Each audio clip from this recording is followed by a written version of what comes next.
Hello everyone, તમે બધા જાણતા જ હશો કે રેવન્યુ તલાટી એટલે કે મહેસૂલી તલાટીની ભરતી માટેની ડિટેલ નોટિફિકેશન આવી ચૂકી છે. આજે આપણે આ વિડીયોમાં તેમાંના ઇમ્પોર્ટન્ટ પોઈન્ટ્સ જેવા કે ટોટલ વેકેન્સી, જિલ્લા વાઇઝ વેકેન્સી, શૈક્ષણિક લાયકાત, વયમર્યાદા, પેપર સ્ટાઇલ, સિલેબસ, એક્ઝામ ભરવાની લાસ્ટ ડેટ વગેરે જેવી બાબતો વિશે ચર્ચા કરીશું.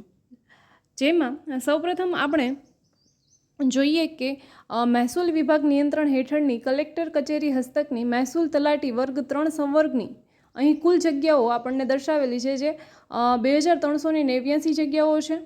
આ માટે જે છે આપણે ઓનલાઈન એપ્લિકેશન કરવાની રહે છે, જે માટેની વેબસાઇટ પણ બતાવેલી છે કે આપણે ઓજસ વેબસાઇટ પરથી ઓનલાઈન એપ્લિકેશન કરવાની છે. જે કરવા માટેની શરૂઆત 26/5/2025 બપોરના 2 વાગ્યાથી શરૂ થઈ અને તારીખ 10/6/2025 રાત્રિના 12 વાગ્યા સુધી રહેવાની છે. ત્યારબાદ આપણે જિલ્લા વાઇઝ ભરવાની થતી જગ્યાઓ વિશે જોઈએ તો તે આ રીતે રહેવાની છે, જેમાં અમદાવાદ, કચ્છ, છોટાઉદેપુર જિલ્લામાં સારી એવી જગ્યામાં ભરતી થવાની છે. આ ઉપરાંત અન્ય જિલ્લાઓ જેવા કે અમરેલી, અરવલ્લી, આણંદ, ખેડા, ગાંધીનગર, ગીર સોમનાથ, જામનગર વગેરેમાં જે જગ્યાઓ છે તે પણ તમે સ્ક્રીન પર જોઈ શકો છો. ત્યારબાદ તેમાં જ કક્ષાવાર જગ્યાઓ, જેની અંદર બિન અનામત વર્ગની, આર્થિક રીતે નબળા વર્ગ, અનુસૂચિત જાતિ, અનુસૂચિત જનજાતિ અને ઓબીસી માટેની જગ્યાઓ બતાવેલી છે. ત્યારબાદ અન્ય જિલ્લાઓ જે છે ડાંગ, દાહોદ, તાપી, દેવભૂમિ, દ્વારકા, નર્મદા, નવસારી, પંચમહાલ, પાટણ, પોરબંદર, બનાસકાંઠા, બોટાદ, ભરૂચ, ભાવનગર, આ તમામ જે છે જિલ્લાઓની કેટેગરી વાઇઝ જગ્યાઓ ફિમેલ કેન્ડિડેટ્સ માટે રિઝર્વ સીટ, માજી સૈનિકો અને દિવ્યાંગો માટેની જગ્યાઓ આવી રીતે તમે જોઈ શકો છો.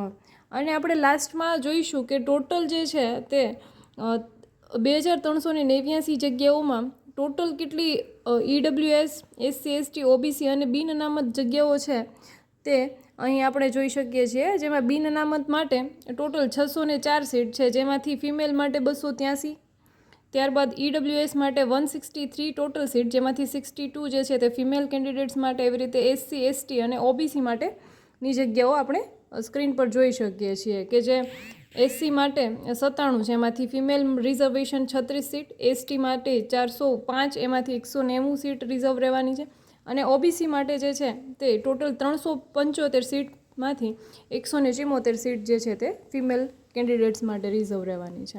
ત્યારબાદ આપણે ચર્ચા કરીશું વયમર્યાદા વિશે, જેમાં તમે સ્ક્રીન પર જોઈ શકો છો તે રીતે 20 વર્ષથી લઈને 35 વર્ષની ઉંમર સુધીના ઉમેદવારો જે છે તે આની અંદર ફોર્મ ભરી શકે છે. જેનો મતલબ છે કે મિનિમમ એજ લિમિટ જે છે તે 20 વર્ષ અને મેક્સિમમ એજ લિમિટ 35 વર્ષ રહેવાની છે. જેમાં કેટેગરી વાઇઝ જે છે તે રિલેક્સેશન આપેલું હોય છે. અહીં તમે સ્ક્રીન પર જોઈ શકો છો તે રીતે જુદી જુદી કેટેગરીના જે મેલ અને ફિમેલ કેન્ડિડેટ, આ ઉપરાંત જે પીએચ કેન્ડિડેટ્સ છે તેમને રિલેક્સેશન મળતું હોય છે, જે તમે જોઈ શકો છો. ત્યારબાદ આપણે ચર્ચા કરીશું પગાર ધોરણ વિશે. તો રેવન્યુ તલાટી એટલે કે મહેસૂલી તલાટીની જે જોબ છે તે લોઅર ક્લાસ 3ની જોબ રહેવાની છે, જેના માટે પગાર ધોરણ જે છે તે 26,000 રહેવાનો છે. અને આ જે પગાર ધોરણ હોય છે તે 5 વર્ષ માટે ફિક્સ હોય છે, અને ત્યારબાદ તેમાં વિવિધ ભથ્થાઓ અને પગાર વધારો લાગુ પડતો હોય છે. અહીં જે 26,000 બતાવેલા છે તેમાંથી 200 રૂપિયા જે છે તે ટેક્સ ડિડક્શન થઈ અને 25,800 એ ખાતામાં આવતા હોય છે જનરલી. ત્યારબાદ આપણે શૈક્ષણિક લાયકાત વિશે ચર્ચા કરીશું, જે ઘણા લોકોને ઘણા ટાઈમથી પ્રશ્ન હતો કે મહેસૂલી તલાટીની ભરતી માટેની શૈક્ષણિક લાયકાત શું રહેશે, ગ્રેજ્યુએશન કે 12 પાસ. તો અહીં સ્ક્રીન પર તમે જોઈ શકો છો તે રીતે મહેસૂલી તલાટીની જે ભરતી માટેની નોટિફિકેશન આપેલી છે તેમાં ચોખ્ખું લખેલું છે કે જે સ્નાતક જે છે તે એલિજિબલ રહેવાના છે. કોઈપણ શૈક્ષણિક સંસ્થામાંથી મેળવેલ સ્નાતકની પદવી ધરાવતો હોવો જોઈએ, બરાબર છે. અને આ ઉપરાંતમાં એમાં એવું પણ જણાવેલું છે કે જે લોકોને ગ્રેજ્યુએશનનું લાસ્ટ યર સેમેસ્ટર અથવા તો એક્ઝામ આપેલી છે અને રિઝલ્ટ બાકી છે તેવા તમામ લોકો ફોર્મ ભરી શકશે, પરંતુ જે ડોક્યુમેન્ટ વેરિફિકેશન થાય તે પહેલાં માર્કશીટ તમારી આવી ચૂકેલી હોવી જરૂરી છે, કેમ કે ડોક્યુમેન્ટ વેરિફિકેશન વખતે તમારે ત્યાં માર્કશીટ રજૂ કરવી પડશે એવું બતાવેલું છે. આ ઉપરાંત અહીં અન્ય જે નિયમ છે એમાં એવું કહેવામાં આવેલું છે કે કોમ્પ્યુટર જે છે એની ઉપયોગ અંગેની પાયાની જાણકારી ધરાવતા હોવા જોઈએ અને ગુજરાતી અને હિન્દી બંને ભાષાનું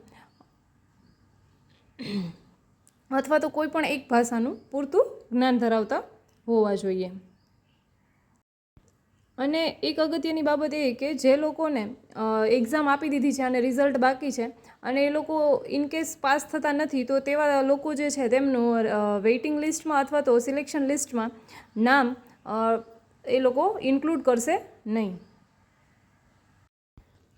પરંતુ હાલ પૂરતું આ તમામ લોકો એટલે કે જે લોકોને ગ્રેજ્યુએશનનું લાસ્ટ યર છે અથવા તો લાસ્ટ સેમેસ્ટર છે તે તમામ લોકો એક્ઝામનું ફોર્મ ભરી શકશે.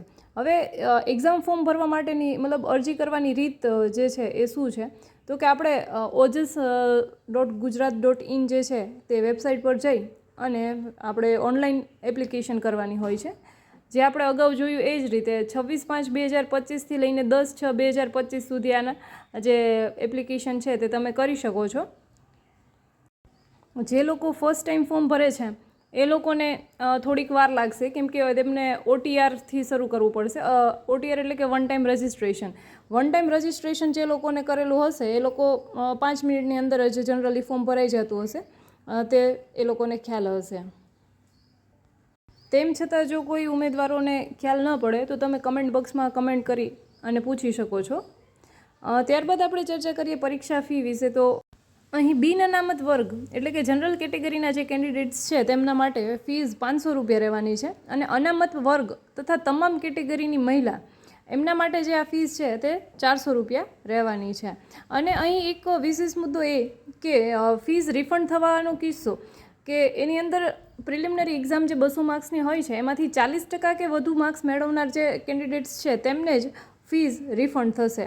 અધરવાઇઝ જે લોકોને 40%થી ઓછા માર્ક્સ આવે છે એમની ફી રિફંડ થશે નહીં. આપણે આગળ જોઈશું કે એક્ઝામ પેટર્નમાં આપણે 200 માર્કની પ્રિલિમ છે એટલા માટે થઈને 80 માર્ક્સ અથવા તો એનાથી વધુ માર્ક્સ જે લોકો મેળવે છે એમની જ ફી રિફંડ થશે.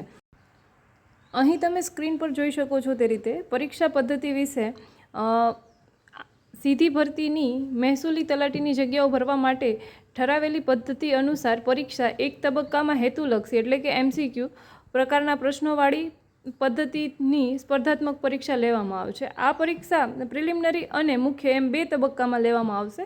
પ્રશ્નપત્રનું લેવલ શૈક્ષણિક લાયકાતને સમકક્ષ રહેવાનું છે અને લઘુત્તમ લાયકી ધોરણમાં પ્રાથમિક પરીક્ષા અને મુખ્ય પરીક્ષા માટે ઉમેદવારે આપેલી પરીક્ષામાં મેળવેલ ગુણનું લઘુત્તમ લાયકી ધોરણ પ્રશ્ન દીઠ 40% રાખવામાં આવશે.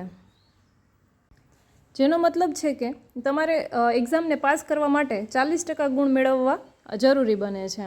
હવે ત્યારબાદ આપણે જોઈએ કે પ્રિલિમિનરી એક્ઝામ જે છે તેની અંદર કયા કયા સબ્જેક્ટ અને એમના કેટલા ગુણ રહેવાના છે. તો અહીં ગુજરાતી જે છે તે 20 માર્કનું, ઇંગ્લિશ 20 માર્ક્સનું, પોલિટી એટલે કે બંધારણ અને economics 30 marks, history, geography, culture એના 30 marks, environment science and information technology જેના 30 માર્ક્સ, કરંટ અફેર્સ 30 માર્ક્સનું અને મેથ્સ અને રિઝનિંગ જે છે તે 40 માર્ક્સનું. આ રીતે ટોટલ જે છે તે 200 માર્ક્સનું પેપર રહેશે અને 200 પ્રશ્ન અને 200 માર્ક્સ. અહીં તમે સ્ક્રીન પર જોઈ શકો છો કે આ જે સબ્જેક્ટ છે તે અગાઉ રેવન્યુ તલાટીની ભરતીઓમાં પણ સેમ સબ્જેક્ટ્સ હતા, પરંતુ તેમનું ભારાંક એટલે કે વેઇટેજ જે માર્ક્સનું જે છે તે ફેરફાર થયેલું છે.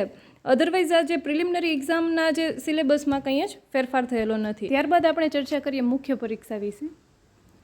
અહીં આપણે સ્ક્રીન પર જોઈ શકો છો એ રીતે પ્રથમ તબક્કાની પરીક્ષા બાદ મહેસૂલ વિભાગના તારીખ 22/5/2025ના જાહેરનામા મુજબ વર્ણનાત્મક સ્પર્ધાત્મક પરીક્ષા લેવામાં આવશે અને મુખ્ય પરીક્ષાની જે વિગતો છે તે આગળ આપણને દર્શાવેલી છે, જે આપણે ડિટેલમાં જોઈશું. મુખ્ય પરીક્ષાના ગુજરાતી તથા અંગ્રેજી વિષયનો વિગતવાર અભ્યાસક્રમ જે છે તે પણ આપણે જોવાના છીએ. મેઇન્સમાં જે છે તે મેઇન આપણે 3 પેપર રહેવાના છે, જે છે ગુજરાતી, ઇંગ્લિશ અને જનરલ સ્ટડીઝ. જે તમે સ્ક્રીન પર જોઈ શકો છો તે રીતે ગુજરાતી લેંગ્વેજ સ્કિલ જેનું 100 માર્ક્સનું પેપર અને 3 કલાકનો સમય, ઇંગ્લિશ લેંગ્વેજ સ્કિલ જેનું 100 માર્ક્સનું પેપર અને તેના માટે પણ 3 કલાકનો સમય આપવામાં આવશે અને જનરલ સ્ટડીઝ જે છે તે 150 માર્ક્સનું પેપર રહેવાનું છે અને તેના માટે 3 કલાકનો સમય રહેવાનો છે. આ રીતે ટોટલ જે છે આપણા મેથ્સના 350 માર્ક્સ રહેવાના છે.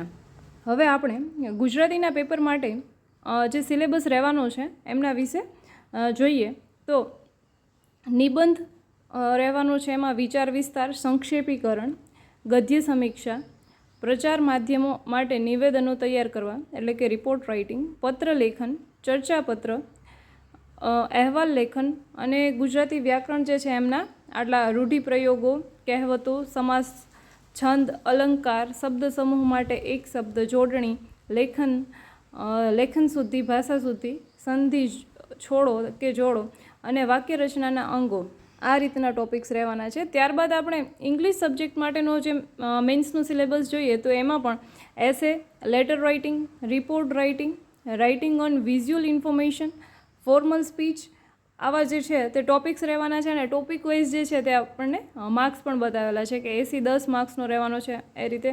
ત્યારબાદ formal speech, precise writing, reading comprehension અને ઇંગ્લિશ ગ્રામર, જેના ટોપિક્સ છે કે tense, voice, narration, transformation of sentences, use of article and determiners, use of preposition જેવા અન્ય અને ટ્રાન્સલેશન, આટલું રહેવાનું છે. ત્યારબાદ આપણે જનરલ સ્ટડીઝ વિશે જોઈએ તો તેમાં ગુજરાત તથા ભારતનો ઇતિહાસ, સાંસ્કૃતિક વારસો, ભૂગોળ, science and tech, current affairs, બંધારણ, ઇકોનોમિક્સ, જાહેર વહીવટ અને ઇથિક્સ, આ રીતે ટોપિક્સ વાઇઝ માર્ક્સ રહેવાના છે. આ ઉપરાંત 1 માર્ક્સ, 2 માર્ક્સ, 3 માર્ક અને 5 માર્ક્સના ટોટલ કેટલા ક્વેશ્ચન્સ અને તેમના કેટલા માર્ક્સ થવાના છે તે પણ તમે સ્ક્રીન પર જોઈ શકો છો.